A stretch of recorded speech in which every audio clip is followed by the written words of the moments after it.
CPM നേതൃത്വത്തെ പിടിച്ചുലച്ച കത്ത് വിവാദത്തിൽ ചോദ്യങ്ങളിൽ നിന്ന് CPM സംസ്ഥാന സെക്രട്ടറി ഒഴിഞ്ഞുമാറി. അസംബന്ധങ്ങളോട് പ്രതികരിക്കാൻ താനില്ലെന്നായിരുന്നു ആവർത്തിച്ചുള്ള ചോദ്യങ്ങൾക്ക് പാർട്ടി സംസ്ഥാന സെക്രട്ടറി മറുപടിയായി പറഞ്ഞത്. അസംബന്ധങ്ങളോടൊന്നും പ്രതികരിക്കുന്നില്ല. അതാ പറഞ്ഞത്, അതാ മലയാളത്തിലാണ് പറഞ്ഞത്. അസംബന്ധങ്ങളോട്. അതേസമയം കത്ത് വിവാദത്തിലെ കൂടുതൽ വിവരങ്ങൾ പുറത്തുവന്നു. വിവാദം കത്തുന്നതിനിടെ CPM പോളിറ്റ് ബ്യൂറോ യോഗം ഇന്ന് ഡൽഹിയിൽ ചേരുകയാണ്. തിരുവനന്തപുരത്ത് നിന്ന് ശ്രീജിത്ത് ചേരും, അതുപോലെ ഡൽഹി വിവരങ്ങളുമായി ബൽറാം നെടുങ്ങാടിയും ചേരുന്നുണ്ട്. ആദ്യം ശ്രീജിത്തിലേക്ക്.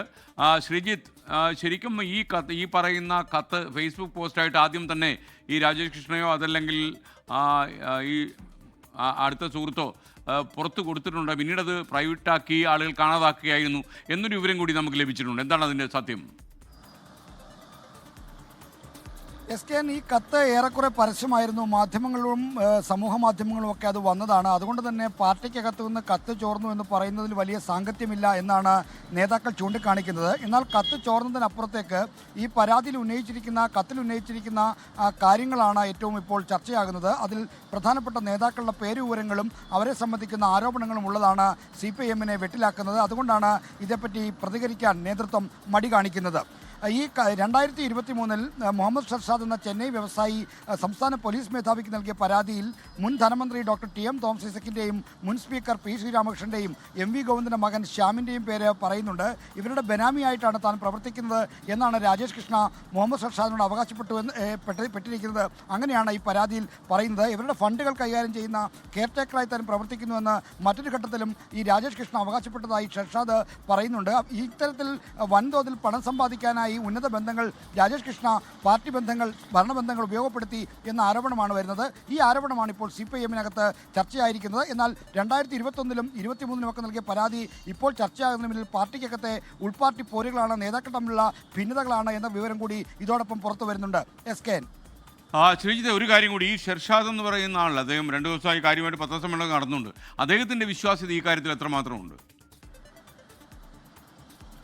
അദ്ദേഹത്തിൻ്റെ വിശ്വാസത്തെ സംബന്ധിച്ചും ഈ പരാതികളും ആക്ഷേപങ്ങളുമുണ്ട്. അദ്ദേഹം പല ഇത്തരം പ്രശ്നങ്ങളിൽ ചെന്ന് ചാടിയതും അദ്ദേഹത്തിന് ഈ ബാങ്ക് വായ്പയും മറ്റും എടുത്ത് തിരിച്ചടയ്ക്കാത്ത പ്രശ്നങ്ങൾ അടക്കമുള്ള കാര്യങ്ങളെ പറ്റിയുള്ള വിവരങ്ങൾ ഉയർന്നു വരുന്നുണ്ട്. എന്തായാലും രണ്ടു കൂട്ടർക്കും, ഈ പരാതിക്കാരനും ഒപ്പം തന്നെ വാദിക്കും പ്രതിക്കുമൊക്കെ തന്നെ വിശ്വാസ്യതയില്ല എന്ന ആക്ഷേപമാണ് പൊതുവെ നേതാക്കൾ ചൂണ്ടിക്കാണിക്കുന്നത്.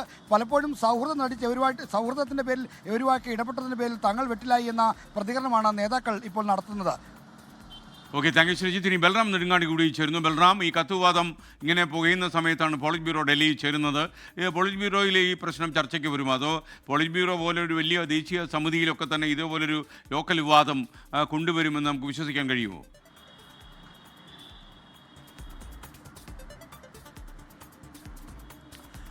SKN, ഇന്ന് ചേരാനിരിക്കുന്ന CPM-ന്റെ പോളിറ്റ് ബ്യൂറോ യോഗത്തിൻ്റെ അജണ്ടയിൽ ഈ വിഷയം ഉൾപ്പെടുത്തിയിട്ടില്ല. പൊതു രാഷ്ട്രീയ സാഹചര്യം, അത് ഉപരാഷ്ട്രപതി തെരഞ്ഞെടുപ്പ് കൂടാതെ മറ്റ് ഈ വോട്ടർ പട്ടിക വിവാദവുമായി ബന്ധപ്പെട്ടുള്ള കാര്യങ്ങൾ ഉൾപ്പെടെയുള്ളവയാണ് ചർച്ച ചെയ്യുക.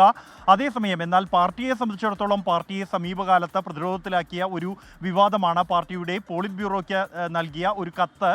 അത് ചോർന്നിരിക്കുന്നു, കോടതിയിൽ ഒരു തെളിവായി അത് സമർപ്പിക്കപ്പെട്ടിരിക്കുന്നു എന്നുള്ള കാര്യം. അതൊരു പാർട്ടി അനുഭാവി തന്നെ ഇക്കാര്യത്തിൽ ഒരു പരാതി പാർട്ടി ജനറൽ സെക്രട്ടറിക്ക് അയക്കുകയും അത് മാധ്യമങ്ങളിൽ വാർത്തയായി വരികയും ചെയ്തിരിക്കുന്നു എന്നതുകൊണ്ട് തന്നെ ഇക്കാര്യം ചർച്ചയ്ക്ക് സ്വാഭാവികമായും വരും എന്നുള്ളതാണ് നമുക്ക് ലഭ്യമാകുന്ന വിവരം. എന്നാൽ നേതാക്കൾ അത് തുറന്നു പറയാഞ്ഞോളണം എന്നില്ല. കാരണം ഇത്തരത്തിലുള്ള വിഷയങ്ങൾ, സംഘടനാപരമായ വിഷയങ്ങൾ, പാർട്ടിയെ പ്രതിരോധത്തിലാക്കുന്ന വിഷയങ്ങൾ സംബന്ധിച്ച് പലപ്പോഴും പാർട്ടിക്കുള്ളിൽ തന്നെ യോഗത്തിൽ ചർച്ച ചെയ്ത് അതിലൊരു തീരുമാനമെടുക്കുക എന്നതിനപ്പുറത്തേക്ക് മാധ്യമങ്ങളിൽ അത് പങ്കുവയ്ക്കുക പതിവില്ല.